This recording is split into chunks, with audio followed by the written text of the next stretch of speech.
नमस्कार, मी डॉक्टर कश्मीरा जठार. नमस्कार, मी डॉक्टर कश्मीरा जठार. अनुक्रमांक 4561. मनाचे श्लोक क्रमांक 61 ते 65 सादर करते आहे. उभा कल्पवृक्षातळी दुःख वाहे, तया अंतरी सर्वदा तेची आहे.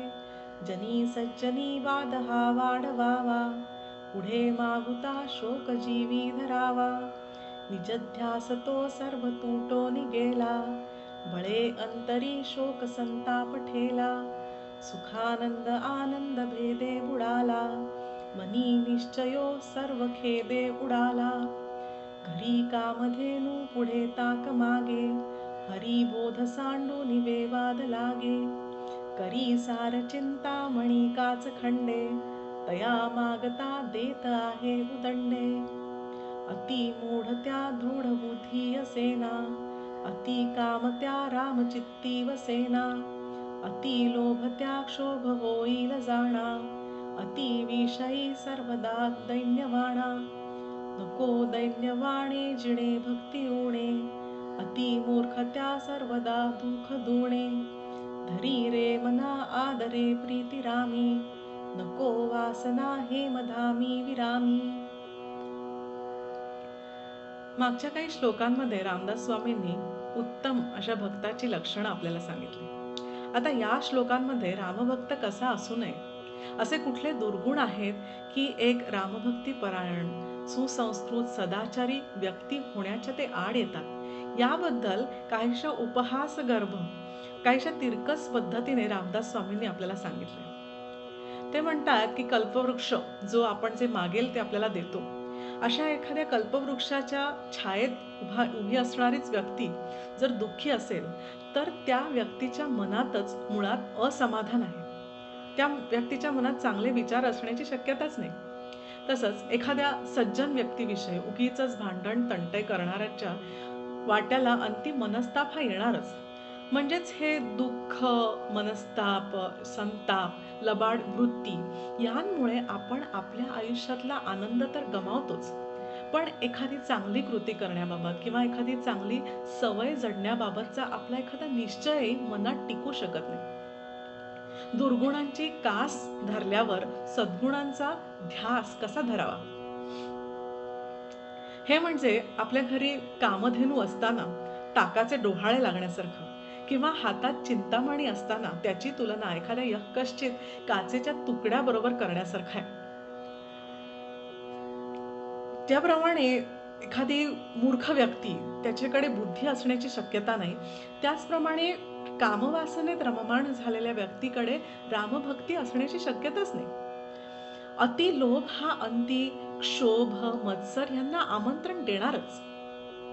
अतिविषयी वृत्ती ही अंती आयुष्य दीनवाण करणं. मग असं हे भक्ती वीण दीन उदासीन आयुष्य जगण्याला कोणाला आवडेल?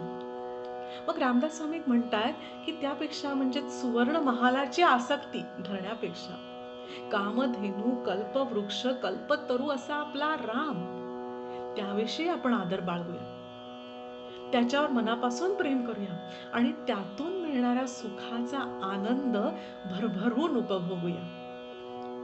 जय जय रघुवीर समर्थ. मनाचे श्लोक क्रमांक 61 ते 65 सादर करते आहे.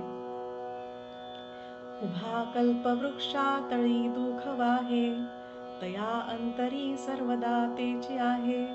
जनी सज्जनी वाद हा वाढवावा, पुढे मागुता शोक जीवी धरावा.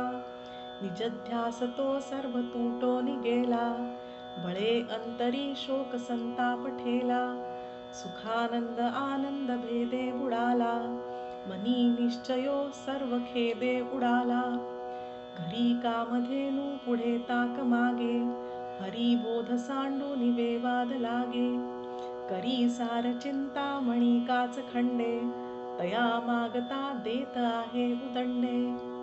अति मूढ त्या दृढ बुद्धी असेना, अति काम त्या रामचित्ती वसेना. अति लोभ त्या क्षोभ होईल जाणा, अति विषयी सर्वदा दैन्यवाणा. नको दैन्यवाणे जिणे भक्ती उणे, अति मूर्ख त्या सर्वदा दुःख दुणे. धरी रे मना आदरे प्रीती रामी, नको वासना हे मधामी विरामी. मागच्या काही श्लोकांमध्ये रामदास स्वामींनी उत्तम अशा भक्ताची लक्षणं आपल्याला सांगितली. आता या श्लोकांमध्ये रामभक्त कसा असू नये असे कुठले दुर्गुण आहेत की एक रामभक्ती परायण, सुसंस्कृत, सदाचारी व्यक्ती होण्याच्या ते आड येतात, याबद्दल काहीशा उपहास गर्भ, काहीशा तिरकस पद्धतीने रामदास स्वामींनी आपल्याला सांगितले.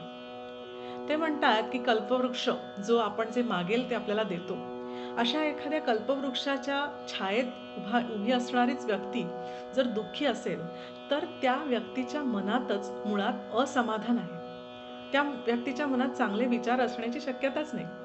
तसंच एखाद्या सज्जन व्यक्तीविषयी उगीचच भांडण तंटे करणाऱ्याच्या वाट्याला अंतिम मनस्ताप हा येणारच. म्हणजेच हे दुःख, मनस्ताप, संताप, लबाड वृत्ती यांमुळे आपण आपल्या आयुष्यातला आनंद तर गमावतोच, पण एखादी चांगली कृती करण्याबाबत किंवा एखादी चांगली सवय जडण्याबाबतचा आपला एखादा निश्चयही मनात टिकू शकत नाही. दुर्गुणांची कास धरल्यावर सद्गुणांचा ध्यास कसा धरावा? हे म्हणजे आपल्या घरी कामधेनू असताना ताकाचे डोहाळे लागण्यासारखं, किंवा हातात चिंतामणी असताना त्याची तुलना एखाद्या यक्कश्चित काचेच्या तुकड्याबरोबर करण्यासारखं आहे. ज्याप्रमाणे एखादी मूर्ख व्यक्ती, त्याच्याकडे बुद्धी असण्याची शक्यता नाही, त्याचप्रमाणे कामवासनेत रममाण झालेल्या व्यक्तीकडे रामभक्ती असण्याची शक्यताच नाही. अतिलोभ हा अंती क्षोभ, मत्सर यांना आमंत्रण देणारच. अतिविषयी वृत्ती ही अंती आयुष्य दीनवाण करणं. मग असा हे भक्ती वीण दीन उदासीन आयुष्य जगायला कोणाला आवडेल?